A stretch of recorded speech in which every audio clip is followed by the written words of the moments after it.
আসসালামু আলাইকুম। তো আশা করি সবাই ভালো আছেন। তো দীর্ঘদিন যাবৎ বৃষ্টি না হওয়ার কারণে এই জমির মাটি শুকাইয়া সাদা হয়ে গেছে, যেই কারণে পাটের যে দানাগুলা জ্বালাইতেছে না। তো ফাইনালি দেখতাছেন যে এই সব জমিতে পানি দেওয়া হয়েছে। গতকালকে পানি দেওয়া হয়েছে, কিছুদিন আগে দেওয়া হয়েছিল। এটা এই দেখেন ছোট ছোট জ্বালাইছে কিছু কিছু। তো যেদিক দিয়ে একটু পানি কম হয়েছে ওদিক দিয়ে আবার জ্বালায় নাই। তো সব মিলে মোটামুটি ভালোই, কিন্তু কথাটা হচ্ছে যে বৃষ্টি যেহেতু হইতাছে না, তো পানি দেওয়া লাগতেছে। আর পানি দেওয়ার একটা ব্যয়বহুল যায় ঝামেলার একটা ব্যাপার স্যাপার। তো এটা হচ্ছে আমার নানাদের জমিন। তো এই পাশেরটাই হচ্ছে আমাদের। এটা তো গতকালকে এটা পানি দেওয়া হয়েছে। আশা করা যায় 2-1 দিনের ভিতরে এটারও বীজ জ্বালাইবে। তো এখনও কোনো বীজ জ্বালায় নাই, যেহেতু গতকালকে পানি দিছি। এটা চাষ দেওয়া হয়েছে কিছুদিন আগে। তো ওই দিকে আবার আমাদের কিছু জমি আছে যেটায় পানি দেওয়া চলতেছে। এই দেখতে পাইতেছেন এদিকে মিশিং আছে, যে মিশিং দিয়ে পানি দিতেছি। ছোটো ভাই পানি দিতেছে ওই জায়গায়। তো এটা হচ্ছে আমাদের দোয়ালের পাটের জমি। তো যেহেতু এই জায়গায় পানি সবার আগে আসে, এই জন্য পাট একটু তাড়াতাড়ি বুনছি যাতে তাড়াতাড়ি বড় হয়ে যায়।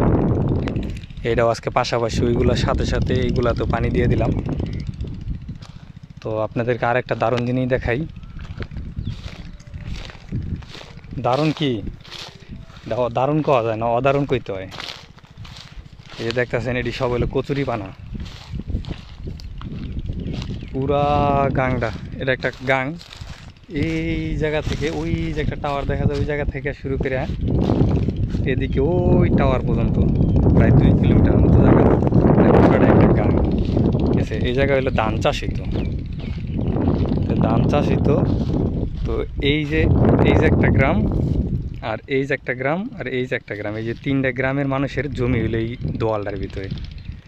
তো এই জায়গা থেকে যে ধান উৎপাদন হতো, এই ধান থেকে আসলে কি এদের পরিবার সংসার চলতো, পাশাপাশি বিক্রি করতো। এখন এরকম একটা অবস্থা হয়েছে, এই যে কচুরি পানা মানে এরকম পরিমাণ বইরা যাইতেছে, যেগুলো পরিষ্কার করাটা ব্যয়বহুল খরচের ব্যাপার হয়ে জায়গা, যা দিয়া মানুষের পোষাইতেছে না। ঠিক আছে, অনেকে আগুন লাগাই দিছে, আগুন দিয়া পুইরা পুইরা দেখা যায় কিছু পরিষ্কার করছে। কিন্তু এইভাবে দেখা যায় আজ থেকে আরও 5 বছর আগে দেখা ধান চাষ হইতো এই জায়গাটা। এখানটা ডিপ আছে পানি দেওয়ার জন্য এই জায়গায়, ওই জায়গায় একটা, আর এই যে একটা। তো এখানে আশেপাশে কম হইলো 20 থেকে 25টা ডিপ হইব, এরকম হবো না, এরকম হবো ডিপ আছে। তো এখন দেখা যাইতেছে ধান চাষ করা এখানে বন্ধ হয়ে গেছে। এখন আর ধান চাষ হয় না এই জায়গায়।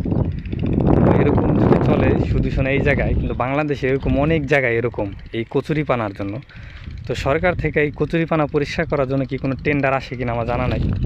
তো আমি একটু শুনছিলাম মনে হয় আসে, কিন্তু সেটা কি আদৌ কৃষকের রাত পর্যন্ত এসে পৌঁছায় কিনা জানা নাই। ঠিক আছে, সব বন্ধ হয়ে গেছে কেন, এদিকে ধান চাষ করতে পারতেছে না মানুষ। যাই হোক, সবাই ভালো থাকবেন, আল্লাহ হাফেজ। এটাই ছিল একটা আপডেট।